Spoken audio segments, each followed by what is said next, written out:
Bonjour, bonsoir chez vous en Afrique, en Asie, en Amérique, en Europe et partout dans le monde. Bienvenue sur notre chaîne, votre chaîne en Afrique et en diaspora. Ici, on parle de politique, de société, de culture, de philosophie et un peu de tout. Et aujourd'hui, on va partir au Congo démocratique, donc la République démocratique du Congo, pour parler de cette situation qui se passe depuis fort longtemps maintenant à l'est de ce très grand et beau pays.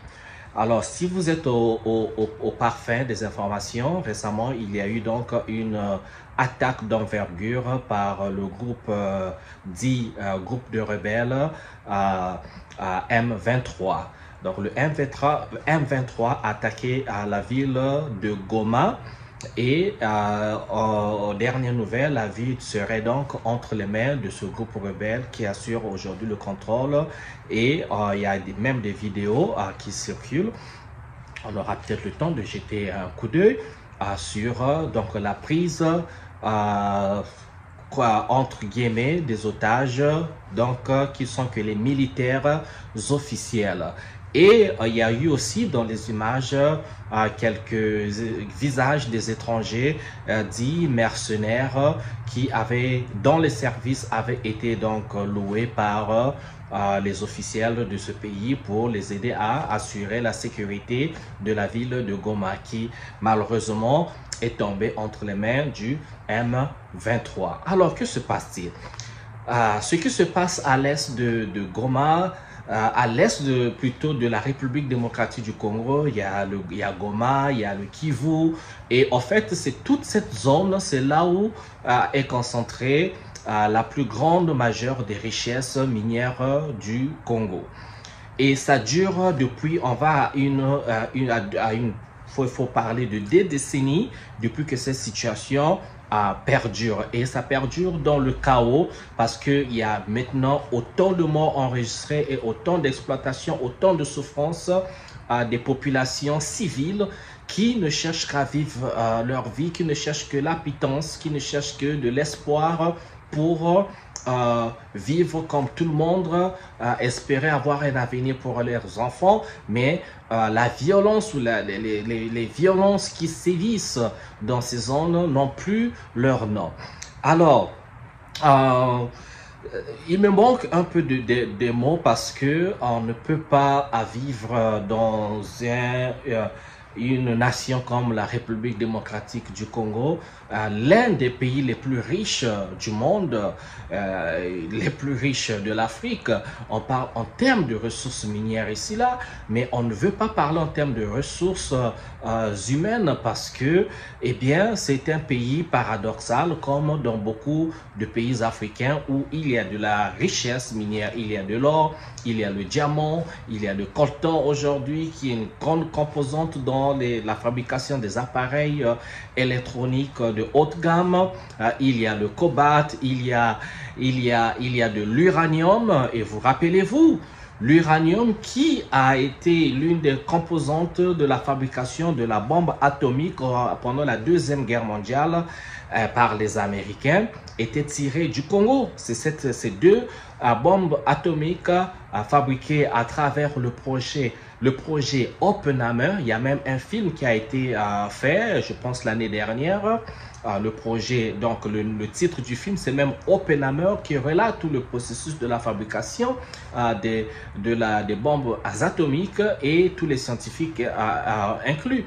Bien sûr, ils ont oublié de mentionner que l'uranium utilisé était récolté au Congo et donc ces bombes atomiques avaient été jetées sur les villes de Nagasaki et Hiroshima au Japon. Et donc, ces richesses minières aujourd'hui sont convoitées par tout le monde. On dit le Congo est un accident géologique. Et pourquoi on le dit? Parce qu'on retrouve dans cette partie de la Terre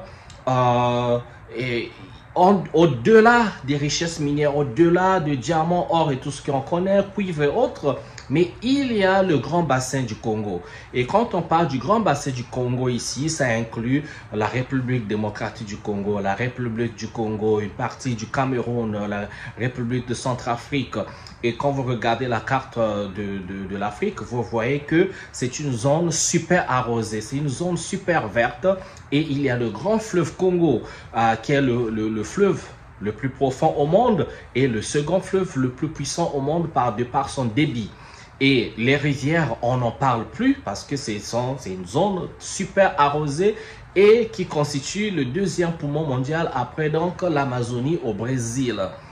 Alors, avec autant de richesses, on ne peut pas comprendre que ces richesses ne causent que chaos, ne causent que désolation, alors que les officiels pouvaient, s'il y avait un peu moins de gourmandise et un peu moins d'avarice, moi je pense que les officiels pouvaient se mettre sur la table et discuter de quelle manière les richesses pouvaient profiter non seulement aux populations congolaises, mais aussi aux populations africaines. Et pourquoi pas, s'il faut les mettre sur le marché international et que ça profite à tout le monde. Mais malheureusement, l'histoire de la colonisation ne veut pas ça. Pourquoi? Eh bien, le Congo avait été une colonie belge. Au fait, n'était même pas une colonie belge. Le Congo était la propriété du roi belge, le roi Léopold II. Je le dis bien, c'était la propriété d'une seule personne, pas de la République de Belgique, mais du roi Léopold II. Et de l'autre côté, le Congo-Brazzaville était donc une colonie française et nous avons l'Angola qui fut donc la colonie du Portugal. Et comprenez que dans le temps, il y avait le grand royaume du Congo, il y avait bien sûr d'autres royaumes comme le royaume Téké, Luango, Bété et autres, si vous, tout ce que vous voulez. Mais le royaume Congo était l'un des plus grands royaumes dans cette zone centrafricaine. Et dans la capitale Mbanza Congo se situait donc à Luanda au niveau de l'Angola. Mais aujourd'hui avec la division, on a parfois l'impression d'avoir oublié l'histoire et surtout quand cette histoire ne nous est pas enseignée ou elle est tout simplement survolée parce que, ben voilà, il fallait garder le narratif du colon. On se retrouve avec beaucoup de Congolais, beaucoup d'Africains qui connaissent mieux l'histoire de l'Europe, du colon, pour laquelle ils n'ont absolument rien à faire, mais ignorent tout de leur histoire. On se retrouve avec des Congolais, des Africains qui célèbrent le bourreau plutôt que leurs héros, parce que les héros du bourreau ne sont pas leurs héros. On voit ça en République du Congo. Quand vous allez au centre-ville, vous allez voir, il est érigé là au beau milieu du centre-ville, la statue du colonisateur Pierre Savorgnon de Brazza, et il y a un mausolée qui est construit là dont les os, ses os et les os et ceux de sa famille, toute sa famille, ses enfants, sa femme, les parents sont là en fait au Congo-Brazzaville. Et ça vous dit tout simplement que ce symbole ne trompe pas. Et pour revenir sur le Congo-Kinshasa, nous avons vu depuis la séquestration de Lumumba, ok, qui fut cette personne qui lutta donc pour l'indépendance du Congo. Nous sommes là dans les années 60, en 1960. Donc avant 1960, ça c'était l'âge des indépendances de la plupart des pays africains. Nous avons vu donc le combat de Patrice Lumumba. Et nous avons vu comment Patrice Lumumba a été éliminé, trahi par ses propres frères, emmené, ligoté jusqu'à ce qu'on l'a fait disparaître dans de l'acide. Nous l'avons vu. Et Lumumba a été donc remplacé par Mobutu.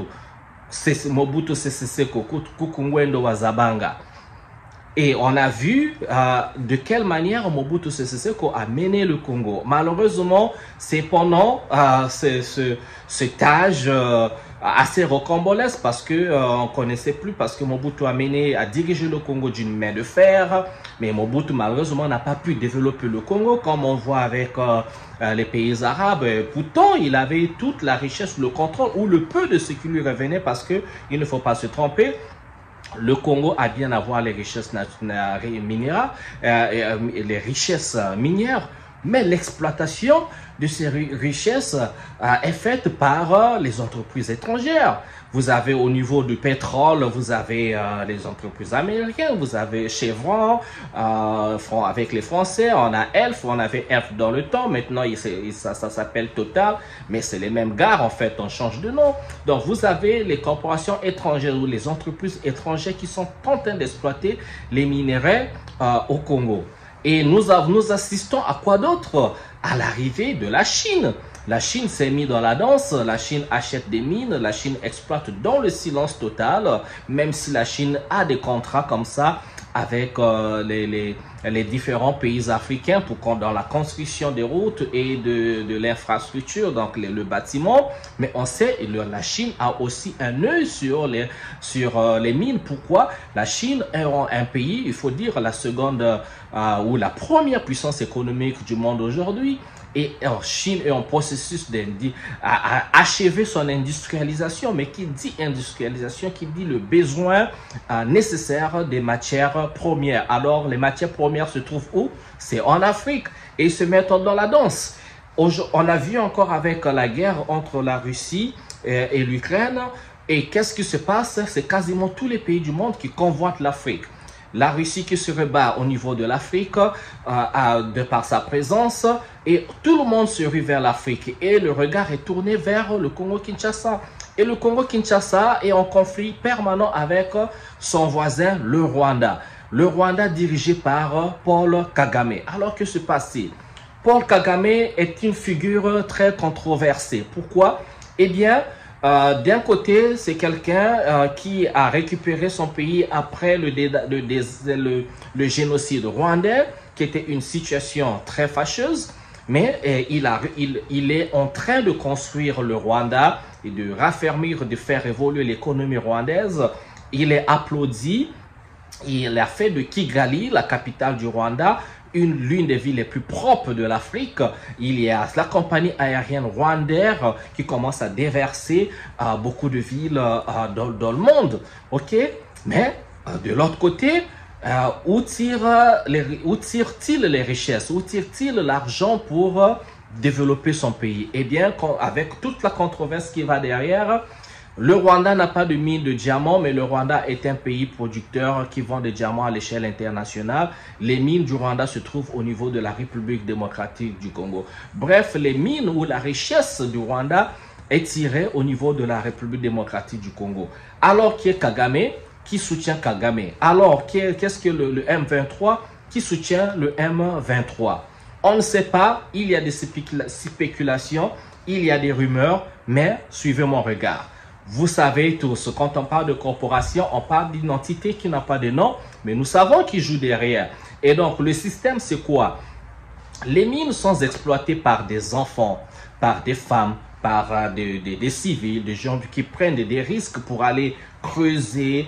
Ils meurent et détruisent leur santé par la toxicité des matières premières. Ils s'étouffent sous le sol. C'est exploité avec des mains comme ça. Il n'y a pas de machine. C'est sans pieds, c'est sans chaussures. C'est sans équipement approprié. Et c'est vraiment des milliers et des milliers d'enfants, des milliers de civils qui sont en train d'exploiter. Alors, les enfants, les gars, les civils vont exploiter. Ils vont vendre à un marché local. Il y a les démarcheurs, les gens qui vont. Je donne un exemple. Je ne connais pas le prix exact sur le marché pour vous donner le contexte. L'enfant, il va exploiter le diamant. Il prend le diamant, 1 gramme de diamant. On lui dit sur le marché local, le diamant de diamant coûte par exemple $1. Celui qui achète à l'enfant $1, ça fait 2 sous pour lui d'emmener chez ses parents, sa maman à la maison pour pouvoir nourrir sa famille. Il a pris $1. Celui qui achète à $1 va revendre à une autre personne, on va dire peut-être à $10. Et le gars qui représente des corporations étrangères qui va venir acheter ici en RDC à $10 va revendre le même gramme de diamant à $50 000. Excusez-moi, c'est un casque de vélo qui vient de tomber. Je suis dans le garage. Et la personne revend le même diamant, le même gramme de diamant sur le marché international à, disons, $50 000. Alors, si vous prenez 10 grammes, si vous prenez 1 kilo, si vous prenez 1 tonne, ça fait combien vendus sur le marché international. Et vous voyez que les corporations étrangères s'enrichissent largement. Et s'il faut régulariser le marché du diamant, le marché des matières premières, cela voudrait dire quoi? Que les corporations étrangères devraient acheter chez le gouvernement congolais qui n'a aucun contrôle sur les mines, sur tout ce qui se passe là-bas. Et si on achetait, le prix serait, les matières premières seraient vendues au prix du marché, ce qui occasionnerait donc une entrée de richesse. Mais les corporations, ils sont sans scrupules. N'oubliez pas, nous sommes en Afrique. L'Afrique subsaharienne, l'Afrique habitée par les Noirs. N'oublions pas, le racisme institutionnel, ça existe. Individuel, institutionnel, de toute façon, vous n'êtes que des Noirs, de toute façon, vous n'êtes que des Africains. Pourquoi devait-on acheter, pourquoi devait-on vendre, ou bien de quel droit les Africains devaient-on mettre un prix à leurs matières premières alors que nous les avons divisés, colonisés, nous avons acquis leur territoire depuis 1884 pendant la conférence de Berlin. Alors pourquoi on leur donnerait le pouvoir de décision? Et le plus grave encore dans cette situation, c'est la complicité des Congolais, la complicité des Africains, la complicité des Rwandais, la complicité de peut-être d'autres Africains qui viennent d'autre part de l'Afrique pour profiter de cette situation. Parce que à ce point, près de 2 décennies, le Congolais en aurait eu marre quand même. C'est même pas une guerre en fait, on parle de guerre, mais c'est pas une guerre. Parce qu'une guerre, c'est souvent, soit elle est fratricide, mais ce n'est pas une guerre fratricide, c'est pas une guerre civile. Soit c'est une guerre entre une nation et une autre nation. Ce serait dans ce cas le Congo et le Rwanda. Mais est-ce que le Congo et le Rwanda sont en confrontation, une guerre directe? Puisque les armées des 2 pays ne se confrontent pas, ne se battent pas. Alors de quelle guerre parle-t-on? Il ne s'agit pas de guerre, il s'agit des attaques des groupes. Le MV3 était une milice, donc un groupe de, disons, de rebelles, peut-être le plus puissant, qui parfois est beaucoup plus puissant parce que se retrouve avec un équipement militaire supérieur à l'équipement militaire de l'armée régulière de la nation. Et il y a encore d'autres groupes comme ça. Les gens qui arrivent, c'est eux qui se confondent, c'est eux qui arrivent dans les villages au Nord Kivu pour tuer, violer, ok, pour tout cela, pour effrayer les populations, que les gens s'en aillent et ça va leur assurer le contrôle des richesses de la zone. Et tout le monde se bat pour assurer le contrôle afin que ça permet donc l'écoulement des richesses, de Kinshasa vers l'étranger ou encore vers le Rwanda. Mais bien, c'est ce qui se passe en fait. Et donc la complicité des officiers, parce que si les officiers avaient le souci de leur pays, à un moment donné on dirait trop c'est trop. Mais puisqu'ils ne disent pas trop c'est trop, ça veut dire qu'ils sont carrément complices. Moi je le dis parce qu'à un moment donné il faut en avoir à ras-le-bol, on ne comprend pas. Mais s'ils ne sont pas complices, s'ils ne tirent pas profit de cette situation, parce que vous savez, la guerre profite toujours à quelqu'un, à une certaine entité. Il faut suivre où part l'argent, il faut suivre la direction de l'argent pour comprendre en fait qui fait à ce que cette situation ne change jamais, parce que si on faisait la paix, on arrêtait l'exploitation de la manière dont elle se passe, eh bien il y a quelqu'un qui manquerait à gagner. C'est tout simplement ça. Et du coup, ça devient très difficile parce que vous avez des officiels congolais qui sont complices. À ce point, c'est ce que je dis. Je dis parce que je le pense. Si vous me demandez des preuves, pour l'instant, j'en ai pas, mais je pourrais les trouver. On pourrait vous les donner. Les noms pourraient être cités. Même le président rwandais Paul Kagame, qui était protégé, qui avait le soutien des Américains, le soutien de tout le monde par rapport à l'émotion que générait le génocide rwandais. Donc, il fallait donner la chance au Rwanda de renaître de ses cendres. Ok? Eh bien, qu'est-ce que ça a occasionné? Ce que nous voyons. Alors, parlons du président congolais Félix Tshisekedi, qui est donc le fils de l'opposant millénaire, l'opposant de tout le temps au régime de Mobutu, qui s'appelait Étienne Tshisekedi. Donc, Étienne Tshisekedi n'était jamais président du Congo, il était du côté de l'opposition. Et donc, aujourd'hui, son fils est devenu président en succédant à à Joseph Kabila, qui est, lui, le fils d'un autre gars qui était devenu président après Mobutu, qu'on appelait Joseph Kabila, et qui était assassiné dans des conditions assez mystérieuses, et son fils est arrivé au pouvoir dans des conditions assez questionnables. On peut se poser des questions. Mais bon, on n'est pas là. On est sur Félix Tshisekedi.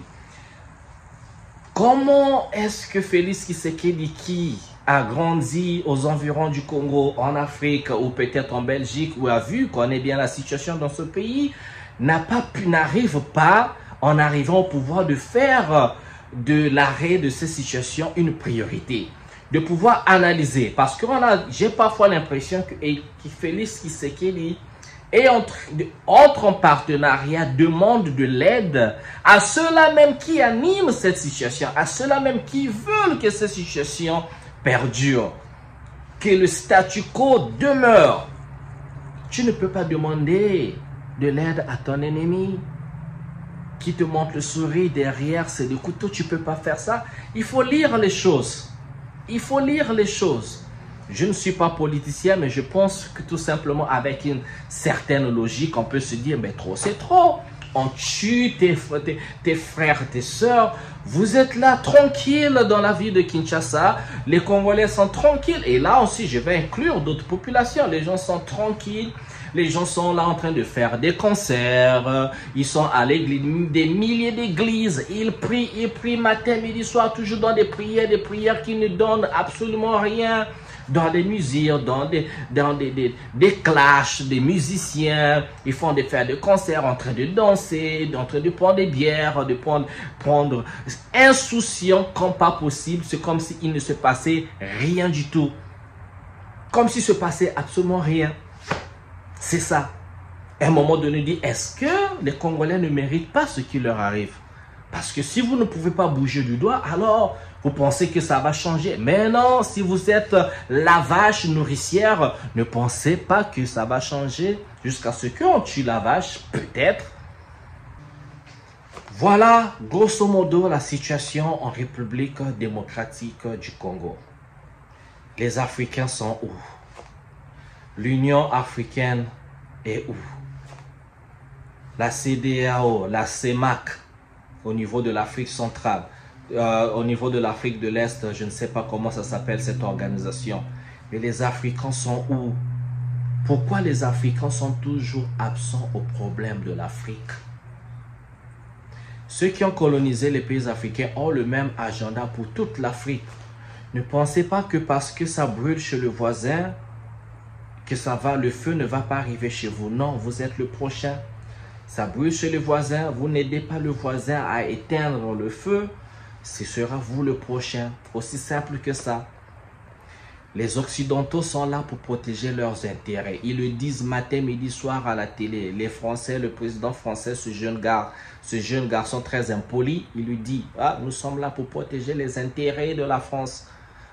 Tu es dans ta maison avec tes enfants, ta femme, ta famille, c'est un voisin qui va, c'est même pas un voisin, c'est quelqu'un qui quitte, je sais pas, tout pour venir dire, il a des intérêts dans ta maison, lui il a ses intérêts dans ta maison. C'est comme ça qu'il faut entendre ça. Si nous on se lève pas, tant que l'Africain restera à la apathique, en train de dormir, en train de laisser, en train de écouter, la prière c'est pas mauvais. Prier Dieu c'est pas mauvais. Mais n'oublions pas que Dieu nous a donné un cerveau, des poings comme ça, et les pieds, c'est pour en faire quoi? C'est pour en faire quoi? Pour ceux qui ont lu la Bible, quand David va tuer Goliath, mais il fait la prière, mais quand il a fini de faire la prière, il n'a pas dormi, il a pris la lance, il est allé jeter. Mais s'il a seulement fait la prière, Dieu aide-moi à conquérir les Philistins, eh bien, rien ne se passerait. Le roi David qui va conquérir les ennemis et tout ça, il fait la prière, mais après il prend la lance, l'épée, il va se battre avec son bouclier. Si vous faites la prière, vous n'allez pas vous battre. Vous ne balayez pas vos rues, vous ne faites rien, mais la prière ne sert à rien. Je me dis, au contraire, vous énervez Dieu. Vous énervez Dieu. C'est quoi le cerveau nous sert à quoi? Les bras là, on est valide. Ça nous sert à quoi? S'il faut boxer, il faut boxer. C'est quoi les gars? C'est quoi cette apathie? On dort pourquoi? La seule chose qui va sauver l'Afrique, c'est l'union des Africains. Tant que nous serons divisés, ne pensez pas que regarde, le développement de l'Afrique, ils ont juste peur de ça, l'union de l'Afrique, tout ça, parce qu'ils veulent assurer le contrôle. Dans l'élite européenne, les gars, l'Afrique leur appartient. Vous, s'il y a une façon, il y a un moyen de créer l'Afrique, de faire de l'Afrique sans les Africains, je vous dis les gars, ils n'hésiteraient pas. Voilà, je vais terminer pour l'instant. Et je nous souhaite à nous tous vraiment de jeter un peu plus, de nous intéresser un peu plus aux affaires de l'Afrique. La diaspora africaine, elle doit être aussi forte, aussi concernée. Je m'arrête là. Je vous souhaite bien le bonheur chez vous. Ciao, ciao les gars.